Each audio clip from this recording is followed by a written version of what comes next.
Boa noite a todos. Mais uma sexta-feira calorosa, estamos todos aqui com a graça de Deus. Não sei se é impressão minha, mas hoje eu vejo rostinhos novos aqui. Sejam muito bem-vindos todos vocês.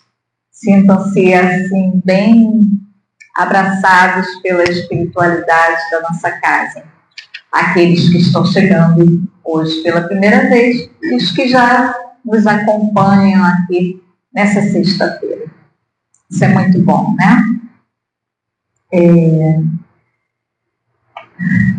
Nós vamos ter a página de abertura, vamos ter também a prece inicial e depois as nossas reflexões vão ser iniciadas com a nossa companheira Ana Lúcia, que trará um tema bem delicado, mas muito interessante, muito esclarecedor para todos nós. Está no Evangelho, no capítulo 5, perda de pessoas amadas e morte prematura. Para você que está em casa nos ouvindo, nos assistindo de alguma forma, que Jesus possa envolver a todos vocês, entrando em seus lares, levando muita paz. E que vocês também, na descrição do vídeo, obtenham outras informações referentes à nossa casa. Então, nesse momento, vou pedir ao Marcos que faça a leitura, por gentileza. Boa noite. Do livro Cartas do Coração, de Francisco Cândido Xavier, pelo Espírito Astrolábio Querido. Perante a morte. Cai a sombra da morte no caminho, mas, ao invés da triste noite escura, surge na madrugada de ventura, novo céu, nova estrada, novo ninho. Não mais o doloroso torvelinho, nem a aflição da carne que tortura. Voa, alma livre, a luz risonha e pura, embriagada pelo celeste vinho. Para quem guarda o bem, para quem lida, procurando Jesus em sua vida, a morte é doce prêmio à longa espera. A sepultura em trevas, angústia e pranto, descortina o reinado sacrossanto, da eterna paz, da eterna primavera. Graças a Deus.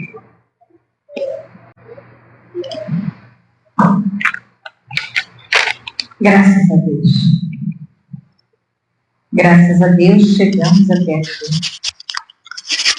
Jesus, estamos aqui. Estamos aqui com os nossos corações aquecidos e sedentos dos teus ensinamentos. Estamos aqui, Senhor, em busca de uma palavra de conforto, de fé, de esperança. E é através das reflexões que teremos nessa noite que buscamos esse acalento. Somos gratos, Senhor, por essa oportunidade. Mas também queremos te pedir, olhe por nós, Senhor. Envolva-nos com teu amor. Te peço, Senhor, já para que as águas que ali se encontram possam ser fluidificadas, para que elas se transformem no remédio para o nosso corpo físico e nosso corpo espiritual. Ainda te pedimos, Senhor, os médios passistas se encontram nesse momento se colocando à disposição durante toda a reunião, não só como sustentação, mas também no preparo para a aplicação de passo. Te pedimos ainda, Senhor, que possa olhar pela nossa companheira Ana Lúcia, que trará as reflexões dessa noite, que a espiritualidade, a amiga, possa estar envolvendo ela, para que ela possa ser clara, simples, como dedicada trabalhadora que ela é, dentro daquilo que se propõe a trazer para todos nós. E assim, através de toda a espiritualidade responsável por essa casa, a Miguel, a Catuís, a todos os espíritos, companheiros e trabalhadores, te pedimos, Senhor, permita-nos dar por iniciada a nossa reunião pública da noite de hoje. Que assim seja, graças a Deus, graças a Jesus. Aninha, é com você, tá? Então, boa noite a todos.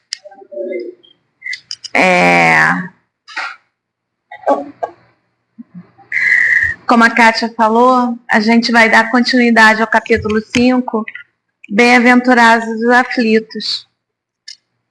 E é o item 21. A questão técnica, né? Perda das pessoas amadas, mortes prematuras.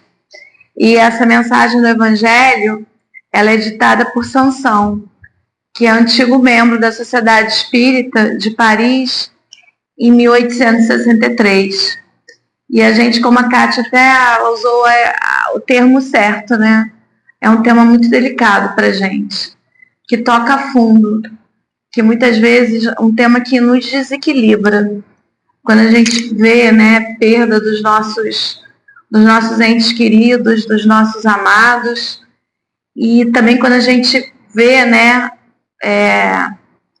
pensa e ouve sobre mortes prematuras, né, de jovens, de crianças. Muitas vezes a gente, esse assunto, quando a gente passa por uma experiência, a gente acaba se desequilibrando.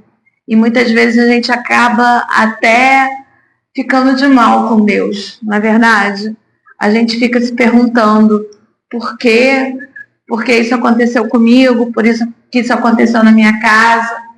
E a gente também acaba fazendo um pouco de Deus, né?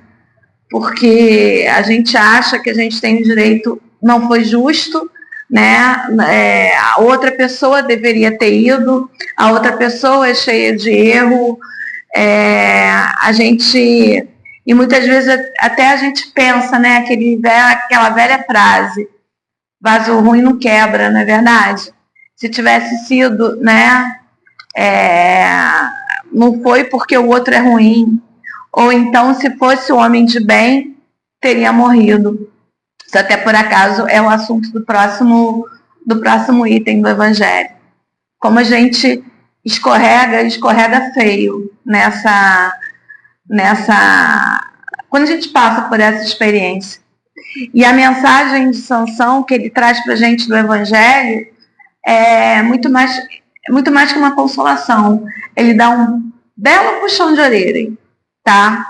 Porque ele fala justamente isso, que quando a gente passa por essa experiência, quando a gente vê que a morte se faz presente, levando muitas vezes os mais jovens ao invés dos mais velhos, a gente começa a questionar a justiça de Deus. E a gente se revolta contra Deus. A gente fica questionando essa justiça que é capaz de levar os mais jovens, que ainda podem ser úteis, né? A gente não pensa assim mesmo, do que aqueles mais velhos que não servem para mais nada, já vivenciaram tudo. A gente ainda se acha no direito de pensar assim, né? Isso realmente não é do nosso julgamento. E a gente ainda pensa, poxa, que Deus é esse que faz chorar, sangrar um coração de uma mãe. Então ele dá uma puxada de orelha, porque ele fala que a gente a gente acha que a justiça divina deveria ser igual à nossa justiça. A gente se acha no direito de julgar, a gente acha no direito de criticar Deus. E ele observa que Deus não age por capricho. A gente não está no meio de uma loteria divina, né? Tudo acontece com um objetivo específico. Nada se faz, na verdade, sem um objetivo inteligente. E tudo tem uma razão de ser. a gente muitas vezes se comporta como uma criança egoísta, né? Que a gente quer que aquilo, né? Que a gente quer que os nossos desejos sejam atendidos. E a gente se esquece que não é assim. Por isso que Jesus, até na oração do Pai Nosso, ele nos ensinou: seja feita a vossa vontade. E no Evangelho, nesse texto do Evangelho, ele fala que se a gente meditasse realmente, pensasse com calma, a gente iria ver naquela dor uma ação regeneradora. Que Deus, na verdade, ele não é vingativo, né? Eu acho que já não nos cabe mais aquela ideia do Deus vingativo. Na verdade, o que ele quer é nos educar, né? E muitas vezes somos nós mesmos que escorregamos, somos nós mesmos que infringimos a lei, e a gente acaba, né, tendo que passar por determinadas situações para a nossa própria educação. E ele fala no texto: muitas vezes a morte é preferível a uma encarnação, a uma vida inteira com desordens vergonhosas, que muitas vezes a pessoa acaba se enrolando cada vez mais em determinadas situações que depois ela mesma não vai conseguir mais se desatar esse nó. Só que a gente não enxerga por esse lado. A gente, na verdade, a gente pensa mais na questão material. E a gente tem também muita dificuldade em lidar com a morte, né? A morte ainda é uma coisa muito sensível para a gente, apesar de nós estarmos numa doutrina que nos fala o tempo todo que a morte não existe, que na verdade o que morre mesmo é o corpo físico, que os nossos queridos continuam vivos. E ele continua no texto falando que muitas vezes a morte prematura é um benefício, porque na verdade aquele ser está sendo poupado de situações que podem levá-lo à perdição. E ele fala: aquele que morre na flor da idade não é vítima da fatalidade, é que Deus julga que não lhe é útil passar maior tempo na terra. Ou seja, aquele momento que ele precisava encerrou. É como se ele fosse... a gente tem vários relatos que comparam, né, a vida na Terra como uma prisão. Então ele foi libertado, ele se libertou do presídio, né? Tem alguns autores que chamam, né, como a Terra como se fosse um presídio. E a gente acaba vendo pelo lado material, a gente não pensa assim. A gente acaba pensando: que terrível desgraça, né? Uma vida cheia de esperança, ceifada assim de uma forma tão, não de repente, tão trágica. E ele questiona no texto do Evangelho: que esperança? Que esperança a gente está falando? É a esperança aqui da matéria? É a esperança da posição aqui terrena? Né? Sempre uma visão material. A gente tem sempre essa visão material, que a gente acaba dando mais valor do que realmente a vida espiritual. E a gente não tem como prever como teria sido o destino nessa vida. Será que seria realmente uma vida de esperança? Uma vida de glória? Será que não seria uma vida de amarguras? Né? E a gente acaba esquecendo realmente da vida futura, da vida espiritual. E ele questiona: será que para a gente é mais importante ter uma posição entre os homens do que entre os espíritos bem-aventurados? Até o texto, né, o título desse capítulo fala para a gente: bem-aventurados os aflitos. E ele fala: alegrai-vos ao invés de vos lamentar, quando Deus quiser retirar um de seus filhos desse vale de miséria. Olha como a gente se engana, né? Ele fala: alegrai-vos, né? Não se desesperem, não blasfemem contra Deus, porque na verdade, se a gente olhar realmente pela visão espiritual, muitas vezes, né, a gente precisa avaliar, né, a bondade de Deus. E ele ainda questiona no texto evangélico: será que a gente não está sendo muito egoísta, querendo que aquela pessoa continue ao nosso lado? Né? Será que isso não é egoísmo da nossa parte? E essa dor, né, essa revolta contra Deus, será que isso também não está mostrando a falta de fé no nosso lado, né? E outra coisa, a gente está numa doutrina, como eu já falei, que nos mostra que a morte não existe, né? A gente não só acredita, como a gente tem exemplos, vários exemplos, né? A literatura espírita, a gente tem na mesa mediúnica, né? Toda hora a gente está recebendo exemplos. Então, é isso. Então, a gente precisa acreditar que a morte, na verdade, é apenas uma separação. Uma separação como se alguém, né, se aquele nosso querido, nosso parente, foi realmente numa viagem, de repente. Não é isso que acontece quando acontece uma viagem? Alguém nosso vai morar em outro país, por exemplo?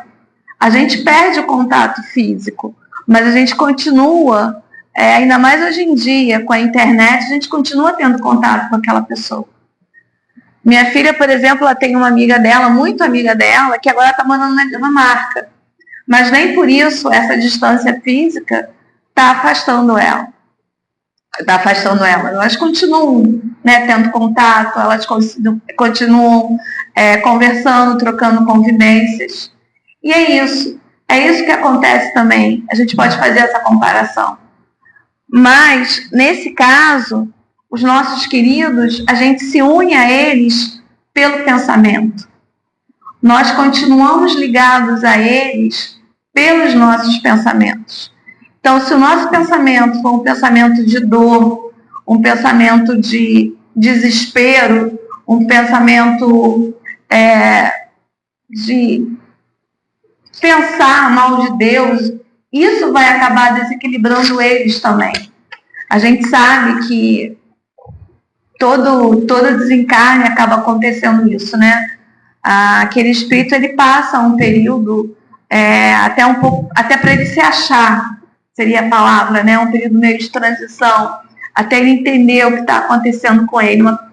E se a gente começar a chorar, a se desesperar, isso vai afetá-los também. Isso vai acabar desequilibrando eles muito mais.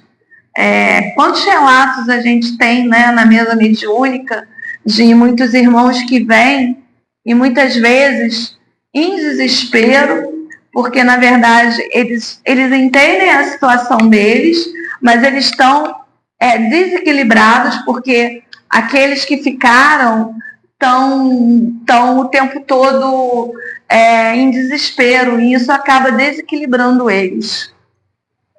E eles pede para ele parar de chorar, pede para ele parar de se lamentar, porque isso está me fazendo mal, né? E quando a gente pensa, quando a gente ora, quando a gente pensa com alegria, quando a gente lembra, eles recebem isso. Eles recebem isso também com alegria, com satisfação. Então, o texto do Evangelho, como eu falei, ele dá uma bela puxada de orelha na gente. Só que, apesar de nós estarmos numa doutrina que nos fala que a vida continua,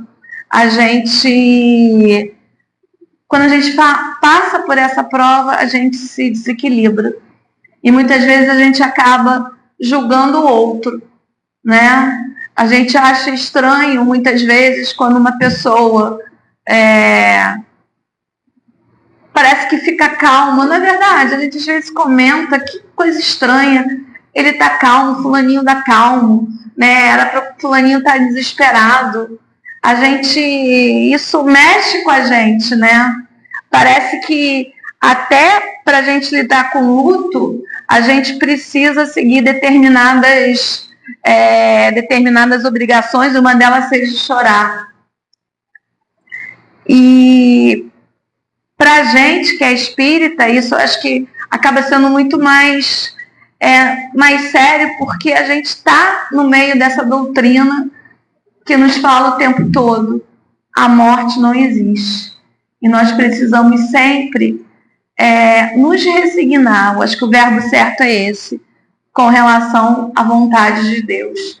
E a gente parar o tempo todo de querer bancar Deus e o tempo todo querer julgar a Deus.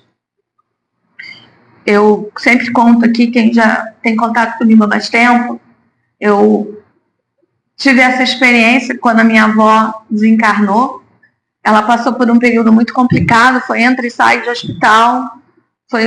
A gente que estava acompanhando foi muito, muito triste, muito doído, muito doloroso, até que teve finalmente o dia que ela desencarnou. E eu confesso a vocês, o meu sentimento que eu tive naquele momento foi um sentimento de alívio.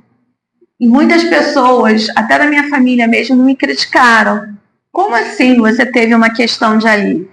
Né? Isso me chamou muita atenção.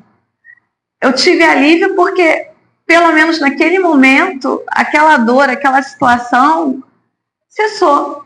E cessou de uma forma natural, que na verdade que foi feita a vontade de Deus. Né? Não foi nada... foi a hora que tinha que ser. Então, o texto do Evangelho, ele termina falando isso. Vós que entendeis a vida espiritual, fazei vibrar as pulsações do vosso coração, a favor dos nossos bem-amados. Se pedides a Deus que os abençoe, sentirei as consolações poderosas que secam as lágrimas, e a fé consoladora que nos mostrará o futuro prometido pelo Senhor. Então é isso que ele fala, né? O nosso desequilíbrio desequilibra, faz mal a eles. Então que a gente possa vibrar e orar. Acho que é nada mais, né? Tem a musiquinha da evangelização que eu gosto muito. A prece é uma luzinha. E é isso, é uma luzinha que a gente vai acendendo e a gente vai chegando até eles. Para complementar esse estudo, eu trouxe esse livro, tá? Que eu indico para vocês a leitura, Ressurreição em Vida, que é de Leão Tolstói, o escritor russo, e a psicografia da Ivone A. Pereira. Esse livro não é um romance, são histórias soltas.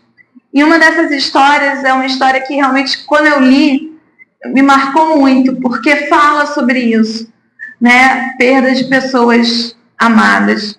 Antes de falar da história, eu acho que vale a gente falar da introdução desse livro, que a Dona Ivone, ela fala que ela, uma noite em desdobramento, ela teve contato com o Leão Tolstói, ele se apresentou a ela, e ele avisa que ele iria trazer algumas histórias, e ele queria que fosse ela, especificamente, a médium que psicografasse as histórias dele. E ele até fala que ele ia trazer, né, muitas histórias com a terra dele, da Rússia, que ele ia usar muito regionalismo, e ela se admira, mas eu não sei nada da Rússia, eu não conheço nada. Ele até fala, até de você, como escritor, eu não conheço nada de você. E ele fala que ela teve uma vida anterior, que no momento para ela a lembrança está adormecida, mas que ela já viveu na Rússia. E ele ia se aproveitar dessa experiência dela, dessa vivência, para trazer as histórias.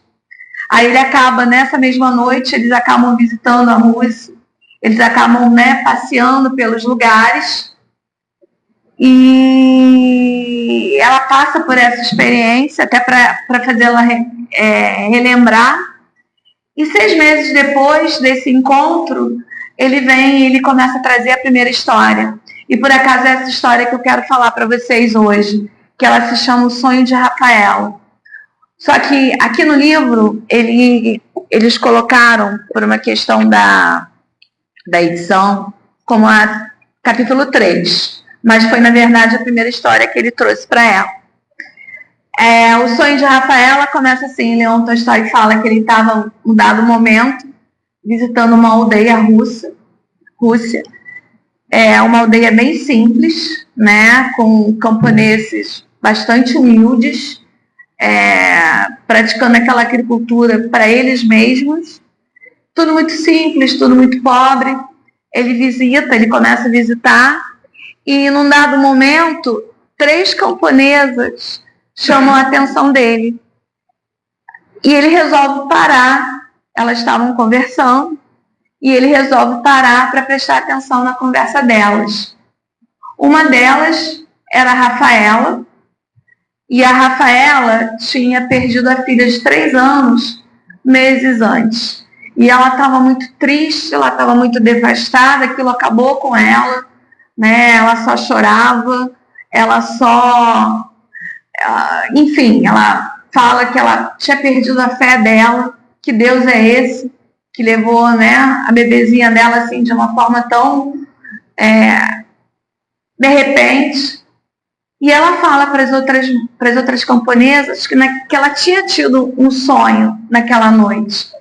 E ela fala que nesse sonho ela foi a um lugar muito bonito, a um lugar muito florido, a um lugar cheio de crianças, as crianças todas felizes, brincando, enfim, cantando.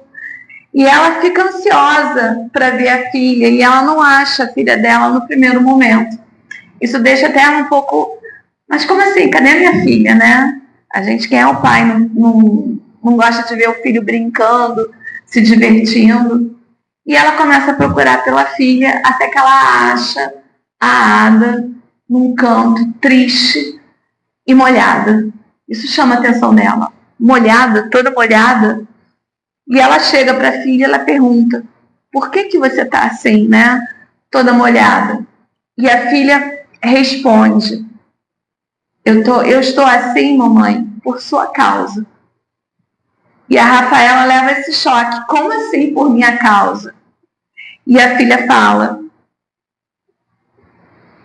Acho que eu tenho que ler realmente o que a Ada fala. É justamente tu a culpada de tudo, mãezinha. Tu choras e blasfemas contra Deus por minha causa. E que me prendes, e isso me prende ao seu lado, pela compaixão que me inspiras com tua mágoa demasiada e o seu desespero. São as tuas lágrimas que me molham. Olha só. E nesse estado que eu tô, ela fala para a mãe: não me será possível compartilhar das alegrias das outras crianças que habitam felizes moradas dos céus, nem alçar voos pelo infinito, onde deverão residir aqueles que deixaram o mundo para se tornarem ditosos. Promete, ela pede à mãe, né? Promete que não mais hás de chorar e lamentar assim, e serei feliz, como são esses que aqui vês, porque poderei seguir sem pesares para o seio daquele que criou leis que tu desconheces, mas que mesmo assim deverás acatar, porque são justas e muito sábias. E um dia, mãezinha, aqui mesmo virás ter, para continuarmos a felicidade momentaneamente interrompida. Então, olha que Que lição, né, que a Ada dá para a própria mãe, que na verdade ela não consegue brincar com as outras crianças, né, por conta da tristeza da mãe. E o que deixa ela molhada são as lágrimas da mãe, porque os nossos pensamentos, como eu falei, nos ligam, né? Então o desespero acaba, né, deixando eles também desesperados. A Rafaela fica muito emocionada e ela promete à filha que ela não vai mais chorar, que ela não vai mais blasfemar contra Deus. E assim ela termina essa história, né? Ela termina, né, contando o sonho dela para as outras camponesas e ficam todos emocionados. Inclusive, o próprio Leão Tolstói, ele fica emocionado, né? Essa história, quando eu já tem um tempo, quando eu li, eu realmente, até hoje, ela me vem muito fundo, né? Como o nosso desespero, né, acaba afetando o outro. E ele termina esse capítulo falando: na Terra existe uma ciência revelada pelos céus aos homens, que traduz a essência dessa história tão repetida entre todas as mães que viram morrer os filhos pequeninos. Ciência capaz de explicá-la, desdobrando ensinamentos de alta significação espiritual. Tu conheces tal ciência, meu amigo? É a doutrina que professas, a sacrossanta revelação daqueles que habitam o mundo dos espíritos. Difunde-a, pois, com todas as forças do seu coração e do seu entendimento, para consolo do seu próximo, que precisa dela para se tornar menos desgraçado. Ou seja, ele chama a nossa responsabilidade, porque a gente está aqui, a gente estuda, a gente lê o livro, a gente vem à reunião pública, a gente assiste palestras. Então ele chama a atenção para quando a dor realmente nos visitar, nós podemos colocar em prática isso que a gente aprendeu, né? Que a gente aprende que é tudo na verdade, a morte não existe, a morte é apenas uma separação, que o corpo é apenas o que morre. Então que a gente possa colocar isso em prática, para a gente possa realmente não escorregar quando a gente passar por determinadas provações, e sempre se resignar à vontade de Deus. E eu estava vendo aqui a mensagem que eu recebi, né, que fala aqui um texto do Emmanuel, e ele termina falando: quanto mais fé na vida, mais união com Deus. Que a gente possa realmente colocar isso em prática. Aí também veio na mente, não sei se vocês se lembram, aquele caso que o Chico fala no livro dele, tem até no filme, que ele está num avião e o avião passa por uma turbulência, fica todo mundo desesperado, todo mundo gritando, e ele também começa a gritar desesperado, e o Emmanuel aparece para ele, né? Ele lá desesperado, o Emmanuel fala para ele: morre com educação, pelo menos, né? Então é isso, que a gente consiga, né, colocar isso em prática, né, que a morte não existe, e que a gente pare de pancar a Deus, de querer julgar ou medir a dor do outro, porque eu sei, é uma prova difícil, ainda mais quando a gente vê, né, morte prematura de um jovem, a gente fica realmente chocado. Quando é na nossa família, então, quando a gente mas que a gente possa, né, não se desesperar. Ano passado, no meu trabalho, uma colega passou por isso. O filho dela, de 24 anos, desencarnou. Houve uma morte, foi uma morte súbita. Não se sabe, né, a perícia foi inconclusiva, e isso foi uma situação que nos chocou a todos, porque a gente convive, né, convivendo, né, o dia a dia do trabalho. E, no entanto, essa minha colega está dando uma lição, porque ela em nenhum momento, é claro, né, ela parou de trabalhar, ela continua lá firme e forte, e como a gente, né, isso deixou, algumas pessoas ficaram um pouco chocadas com isso, né? Como assim? Ela está continuando levando a vida dela normalmente, ela não se desesperou, ela não entrou de licença, ela não entrou em depressão. Como eu já tinha falado, parece que a gente quer que as pessoas, né, se desesperem. E ela está dando uma lição em todos nós, né? Uma lição de... É claro, acredito eu que tem momentos que ela desabe, a gente sabe, né? Isso é humano, mas ela realmente... Eu já admirava ela, já trabalhando com ela há muitos anos, e atualmente eu admiro cada vez mais. Então, que a gente possa, né, seguir. Isso para mim, né, está dando um grande exemplo de resignação à vontade de Deus. E detalhe, ela não é espírita, né, mas ela está mostrando, né, uma força interior muito grande. Então, que a gente possa também, se por acaso a gente vier passar, ou que a gente possa também demonstrar essa força, né, que a gente não se desequilibre, que a gente siga, né, e com a certeza que o que acontece para o nosso bem, né, que a gente coloque sempre, que a gente sempre siga nessa resignação à vontade de Deus. Eu tenho aquela frase para terminar que eu gosto muito, né? Que eu entrego, né? Confio, aceito e agradeço.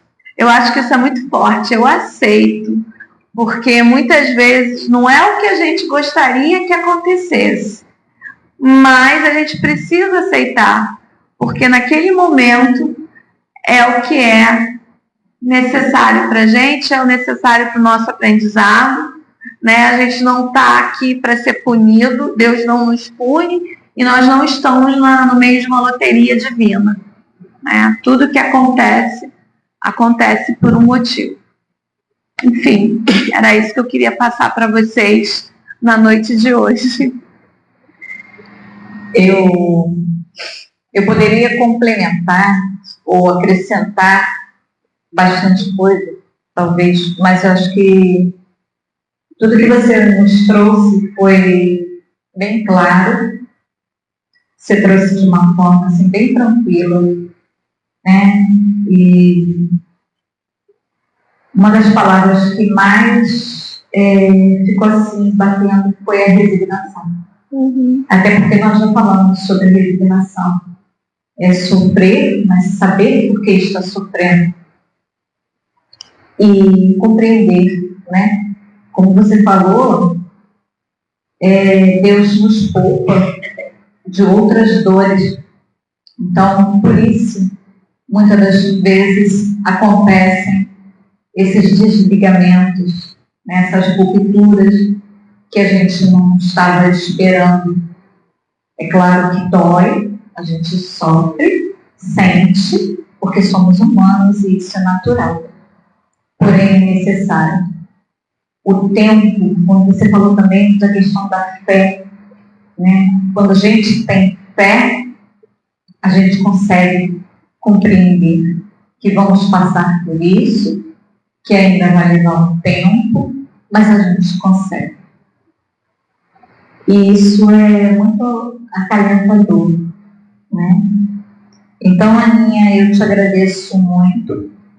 Com certeza, a forma que nós temos de nos ligar a esses nossos queridos, nossos afetos, né? Porque muitos podem ter passado por isso, é pelo pensamento, pelas preces, pelos sonhos, onde nós temos a oportunidade também de nos encontrar e nos reajustar. E E aí, Aninha, eu vou aproveitar um pouquinho mais de você. Você faz pra gente a prece final? Sim, claro. Logo depois, os nossos companheiros passistas vão estar no lugarzinho deles. E aí vocês aguardem que o Marcos vai estar organizando a fila. Muito obrigada a todos. Uma boa noite. Que a prece é nossa, na verdade, a nossa ligação com Deus, né? Então, Senhor meu Deus, amigos espirituais da Casa de Miguel, Jesus, muito obrigada por mais essa oportunidade de estarmos aqui reunidos nessa noite. Muito obrigada por tudo que nós aprendemos hoje. Aos nossos amigos, anjos, que a gente chama de anjos protetores, que nos guiam sempre. Obrigada também. E assim, pedimos permissão para encerrar. Assim seja, graças a Deus. Graças a Deus.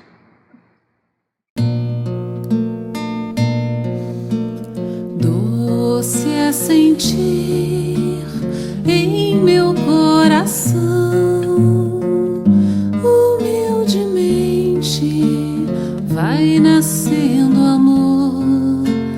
Doce é saber, não estou sozinho, sou uma parte dessa imensa vida que generosa reluz em torno a mim. Imenso dom do teu amor sem fim. O céu nos destes e as estrelas claras, nosso irmão sol, nossa irmã a lua, nossa mãe terra, com frutos, campos, flores, o fogo, o vento, o ar e a água pura, fonte de vida de tua criatura. Imenso dom do teu amor sem fim. Imenso dom do teu amor sem fim. O céu nos destes e as estrelas claras, nosso irmão sol, nossa irmã a lua, nossa mãe terra, com frutos, campos, flores,